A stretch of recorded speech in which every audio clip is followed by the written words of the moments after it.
Hola Internet, vamos con un nuevo video, un video muy importante.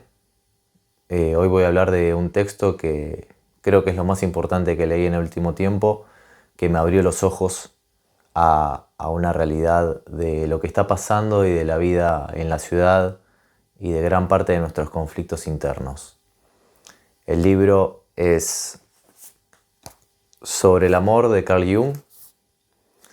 Esta edición circula por muchos lugares.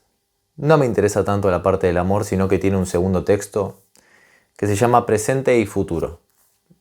Es una conferencia que él da en 1956 y la cantidad de cosas que dice en este texto. Es muy breve, es muy corto, lo pueden leer cuando quieran y es muy revelador. ¿En qué sentido? Punto número 1, sobre Jung. No hay que dejar que el murmullo sobre Jung nos confunda, ¿sí? Está esta idea de que Jung van las chicas, ¿no?, que hacen astrología o que quieren conocer la idea de sincronicidad y que es bastante supersticioso y que el inconsciente colectivo es bastante falopero. Es verdad que por su pensamiento se puede divulgar, se puede banalizar, pero eso puede pasar con cualquier cosa. Jung es muy sabio, enormemente sabio, como pocas personas que he leído, así que no hay que subestimarlo. Y es un gran traductor de muchos pensamientos de Oriente, de muchas religiones, de muchas, corrientes que para nosotros son inaccesibles o son difíciles de acceder desde Occidente, pero que él las traduce de una manera muy, muy, muy práctica, porque habla nuestro lenguaje occidental. Muy bien, ¿de qué va el texto? ¿Y por qué me resultó tan revelador? El texto habla de la crisis del hombre moderno, ¿no? Del hombre masa, el hombre masificado en la sociedad. Él está escribiendo en los 50, pero el análisis tranquilamente se puede sostener hoy. Él puntualiza, ¿no?, en los daños que hace el pensamiento del Estado, más que el Estado, ¿no? El pensamiento del Estado y del hombre masa frente al individuo. Es decir, hay una epidemia psíquica, así lo define, que es de alguna manera una hipertrofia de nuestra parte racional, nuestra parte técnica, ¿no?, la parte que considera el progreso, que evidentemente funciona y la hemos desarrollado, pero que hay otra parte de nuestra psiquis que hemos desatendido. Esa otra parte es nuestra parte irracional, la sombra, nuestro inconsciente. Muchas veces decimos que nos conocemos a nosotros mismos, pero confundimos, y esto es lo que dice Jung, conocerse a sí mismo con conocer la parte consciente de uno mismo. Conocerse a uno mismo realmente es conocer la sombra, es dar cuenta de la sombra, es dar cuenta de esa parte inconsciente y irracional que no podemos gobernar. ¿Y qué es lo que hace la sociedad masa o masificada si no es sistemáticamente negar la sombra, negar las fuerzas inconscientes, las fuerzas irracionales que también existen? Y esto está muy bueno que dice Jung. No dice de abolir la técnica, abolir la parte racional, porque evidentemente la necesitamos y es una parte necesaria.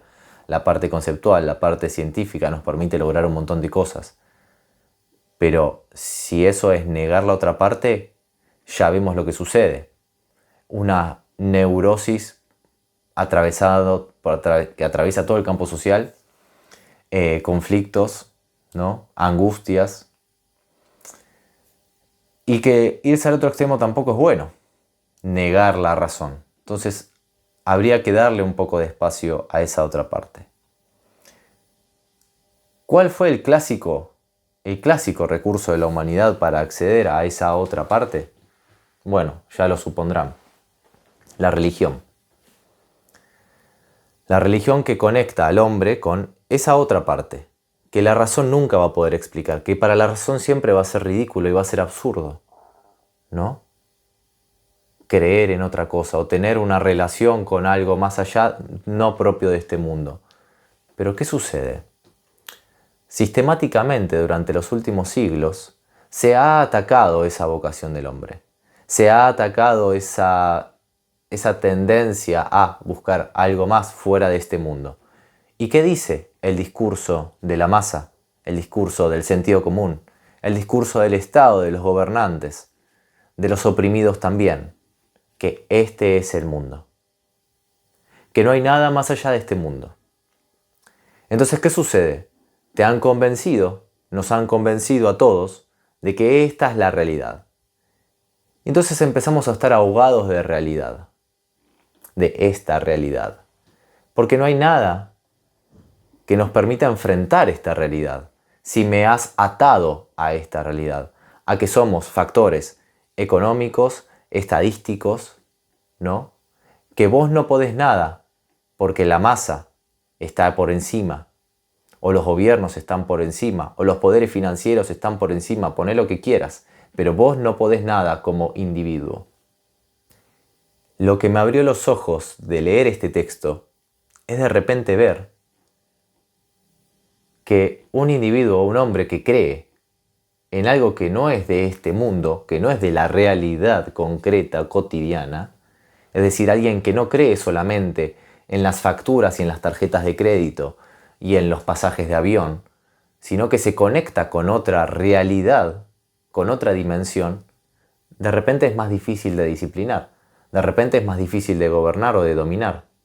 Y es muy curioso ver esto. Desde la educación que hemos tenido, desde chicos y ya hace bastante tiempo, tenemos esta idea de que el hombre se despertó, ¿no? De que a través de la ciencia y los descubrimientos científicos nos fuimos dando cuenta de que las religiones eran mitos, de que eran inventos de los hombres, de que más valía usar el tiempo en otras cosas y no perder el tiempo yendo a la iglesia, o ni siquiera yendo a la iglesia, teniendo una pequeña oración por la noche, o ni siquiera una oración, sino confiando en que hay algo más grande que uno. Póngale el nombre que quieran, póngale la práctica que quieran, pero conectando con esa otra dimensión. Entonces, de repente, asociamos ese movimiento de la razón, de la ilustración, de la modernidad, de los estados modernos y del individuo trabajador, a un movimiento de liberación, ¿no? Nos hemos liberado. Bueno, una parte de nosotros se ha liberado. La razón, ¿sí? Seguramente sea más libre que nunca. Seguramente pueda pensar más cosas que nunca. Pueda crear inteligencia artificial, viajar al espacio, ¿sí? Sí, seguramente se haya liberado. Pero nosotros no somos solamente eso. Y es muy curioso ver que en esa supuesta liberación y que sentimos tan autónoma y tan genuina, seguramente haya un poder tremendamente fuerte, buscando reprimir sistemáticamente esa otra parte de nosotros, toda otra práctica, ¿no? Que se conecte con nuestra otra parte instintiva y natural a nosotros también, que es nuestra parte moral, nuestra parte espiritual, nuestra sombra, nuestro inconsciente, ¿no? Porque se nos permite hacer todo en esta sociedad. Se nos permite tomar pastillas, fumar porrito, hacer viajes, vivir solo o vivir con gente, tener esta familia o tener la otra. No importa, divertite. Pero no vayas a tener una creencia religiosa, porque eso es de ignorante. Eso es de bruto. Ya nos dimos cuenta de cómo son las cosas. Y estas son las cosas. Y esta es la verdad. Ese es el sentido común que da vueltas, ¿no? Esta es la verdad. Y vos te convences de eso. Y de repente uno se empieza a sentir ahogado. Y es muy interesante lo que dice Jung. Muy interesante, muchísimas cosas. Este sentimiento de conflicto lo siente una gran parte de la población, que pueden ser los que se sienten oprimidos. Y entonces empiezan a pensar de que debería cambiar la cosa. Debería haber cambios sociales, cambios políticos que saquen este malestar y esta disociación de la personalidad. Pero ¿qué sucede? Ese sentimiento de ahogo no es por la distribución política o social, sino que es por la disociación espiritual.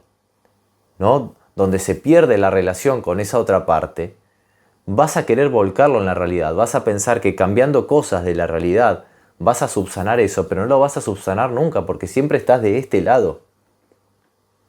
Y ese es el conflicto de todas las grandes premisas, banderas, pancartas, que en el sentimiento es súper genuino, el sentimiento es este mismo, de que estamos escindidos, de que la parte más natural, más esencial a nosotros no está, que el mundo está desencantado, que perdió el brillo, que sentimos nostalgia por un tiempo pasado, etcétera y etcétera. Y entonces ponemos más plata en la misma mesa de póker y decimos, no, bueno, es que el mundo se está destruyendo. Ok, coincido, perfecto. A ver, el mundo se está destruyendo. Porque el Amazonas se está incendiando. No, error. Esas son cosas. Y si se está destruyendo es porque la psiquis, el alma está destruida o dividida. Vamos a poder salvar el Amazonas, vamos a llegar a Marte, vamos a redistribuir la riqueza, van a ser todos iguales, aunque no va a pasar, y vas a seguir sintiéndote ahogado, porque el alma tiene sed. Algo que pone énfasis Jung y es muy importante. No estamos hablando de si existe Dios y no, de si tal o cual religión es más o menos importante. Estamos hablando de una función psíquica.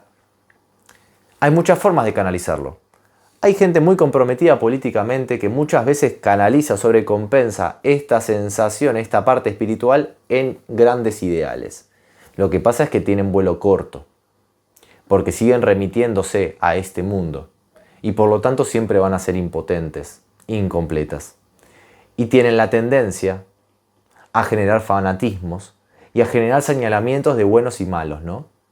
Aquel es malo. ¿Qué son los fanatismos?, dice Jung, sino una sobrecompensación, ¿no?, de esta represión que se establece a esta parte espiritual o religiosa que tenemos en nuestra psiquis. Aquel es malo, yo soy bueno. Yo tengo la verdad, ¿no? Lo podemos ver. Las grietas, las cancelaciones, los grandes movimientos que se establecen como la verdad absoluta y de repente se esfuman.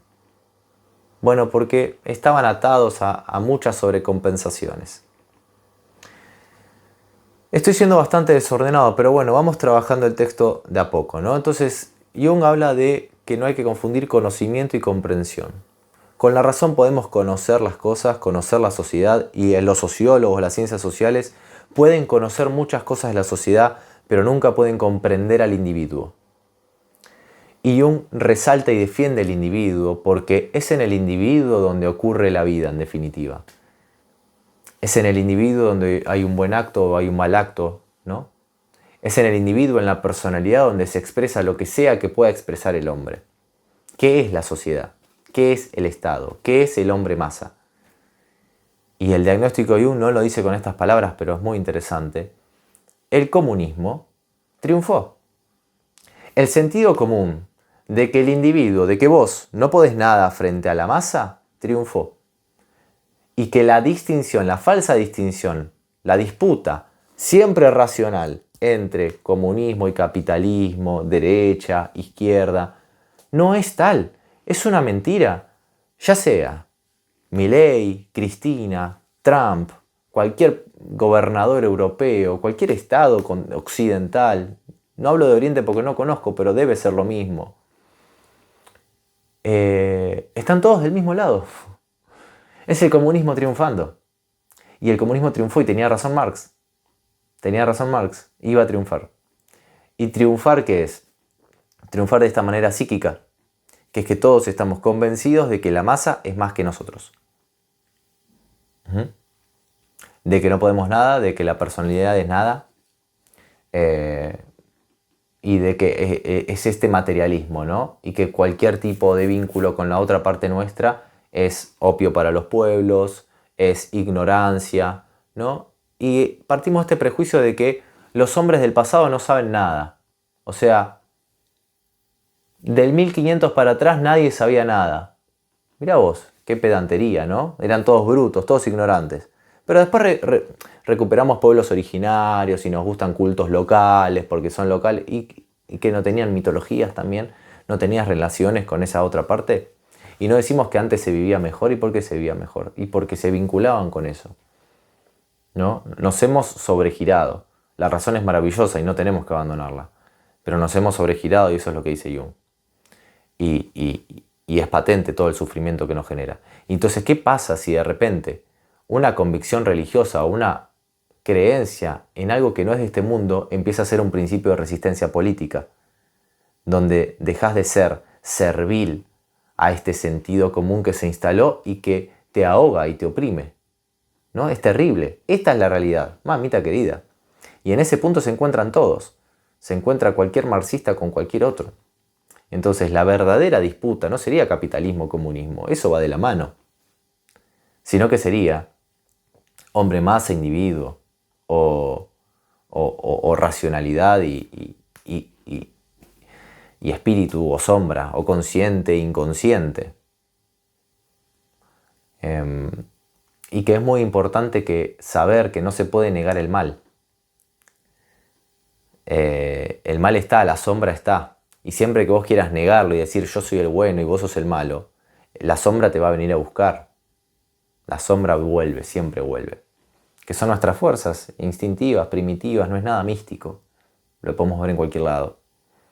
Algo muy bueno también para agregar es que Jung dice, la sociedad actual supuso que se sacó de encima todos los ritos, ¿no? Y todas las tradiciones religiosas y que ahora abrió los ojos. Pero mueve esos rituales mágicos o esos rituales también lo tenía anotado por acá, o la idea del paraíso o del más allá o del mundo transmundano, pero lo vuelve en la actualidad. Entonces los gobiernos o los presidentes son muy conscientes de que deben hacer alguna especie de ritualidad o alguna especie de actos mágicos, ¿no? Entonces nosotros hemos visto los grandes desfiles de cualquier tipo de gobierno, ¿no? Y entienden que la magia es importante como efecto psicológico. No por nada los equipos de fútbol siempre tienen un brujo, un mago. Decimos, uy, qué brutos. Sí, pero el efecto psicológico que tienen ellos es muy positivo.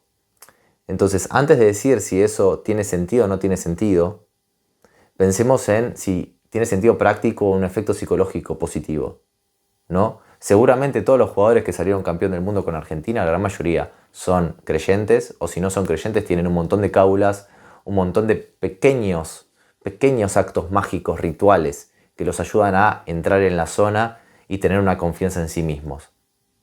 Miren ustedes, ¿no? Personas que lograron algo grandioso. Miren vos, mira vos. Qué loco, ¿no? Qué loco. Pero preferimos tener razón. Nos gusta tener razón. Pero ¿saben qué? Tener razón te angustia. Solo tener razón angustia. Hay que tener razones, no tener la razón. No, muchas veces preferimos tener razón. A como de lugar. Aún a costa de todo. Aún a costa de todo. Entonces ellos tienen actos mágicos. Y después la idea del paraíso. Decimos, no, ya no creemos en una vida más allá. Pero ¿qué sucede? Permanentemente armamos un más allá acá. Decimos, cuando haya igualdad, cuando se redistribuya toda la riqueza, cuando no haya ni un niño más con hambre en África. Sabemos que eso nunca va a pasar, ¿no? Incluso la razón te lo puede decir. Sabemos que es una fantasía ¿de qué? De nuestra parte espiritual, que necesita, tiene sed, que quiere esas imágenes. Que como ahora la razón te dijo, no, ya no podés creer en un mundo más allá, en un paraíso, no hay vida eterna, perfecto, listo. Pero como la cabeza, el alma necesita igual eso, lo convierte en algo plebeyo. Bueno, cuando ya no haya hambre en el mundo. O la paz mundial. Cosas que no van a pasar nunca, porque es otra especie de paraíso en la tierra. ¿Sí? Es otro pensamiento de vida transmundana. Entonces, ¿pero qué pasa? Pero no te da el sostén que te daba el anterior, que al menos, bueno, te vinculaba con otra dimensión más allá. Esto es, te comes el paraíso, que tampoco nunca va a llegar, pero acá. Bueno, si es así, volvamos al de antes.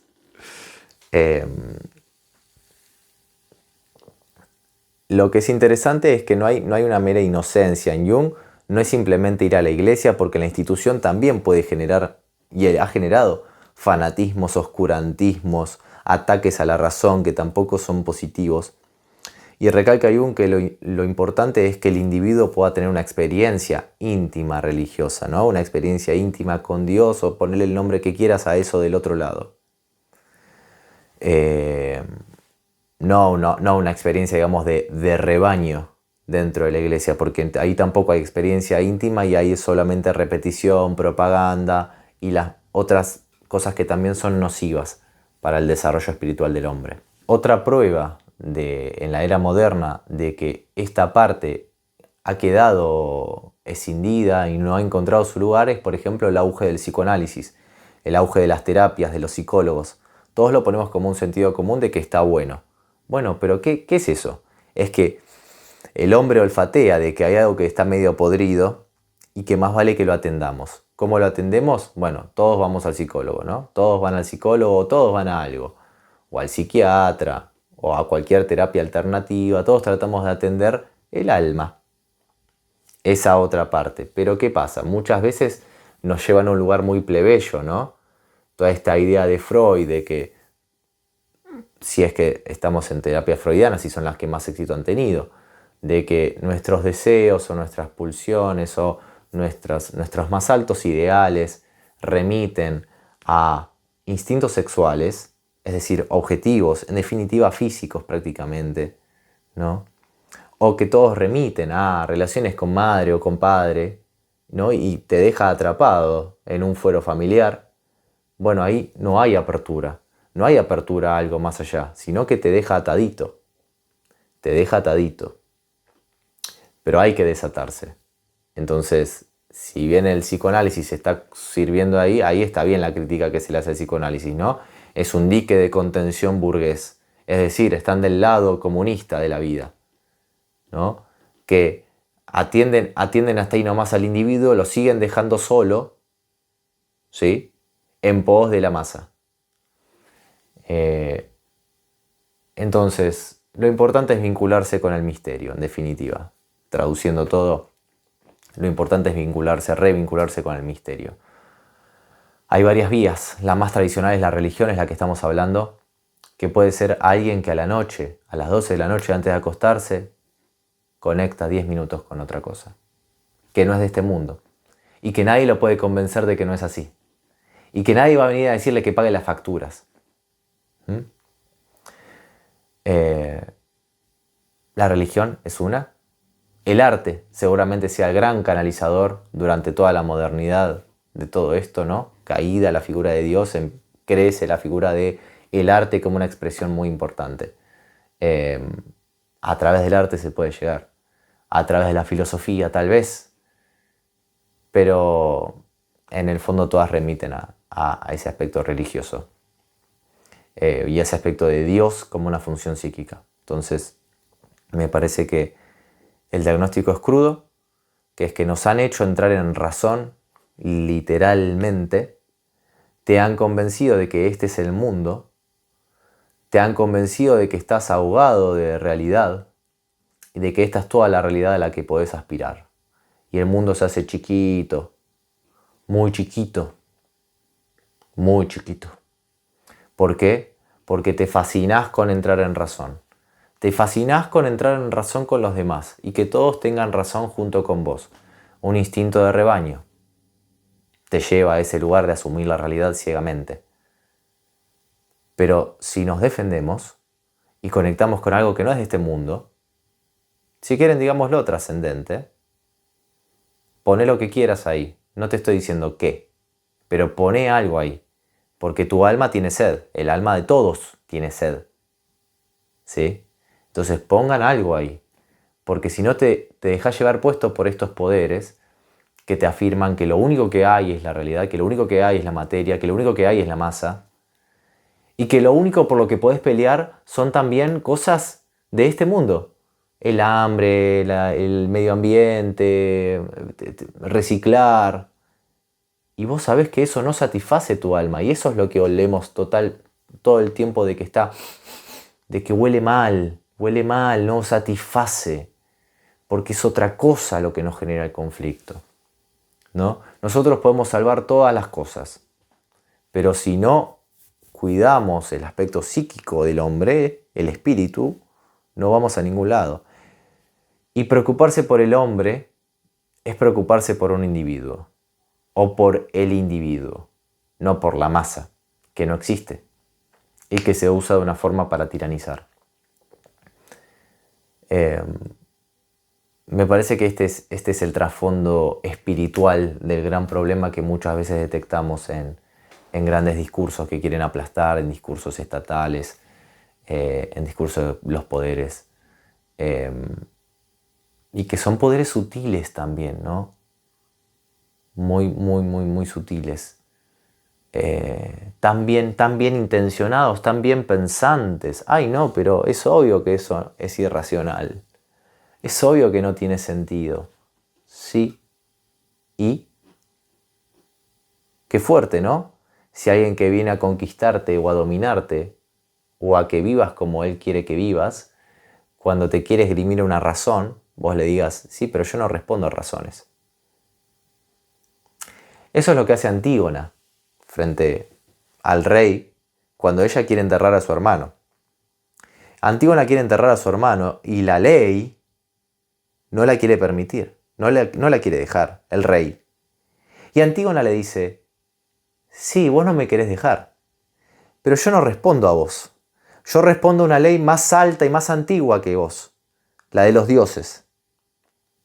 Entonces en Antígona la relación con lo religioso es un principio de resistencia política y un principio de salud individual y un principio de reconciliación con sus afectos, con sus tradiciones, que si no te llevan puesto y si no la llevan puesta. Y a Antígona no la llevaron puesta. No la llevaron puesta. Sus palabras, esa obra, sigue dando vueltas.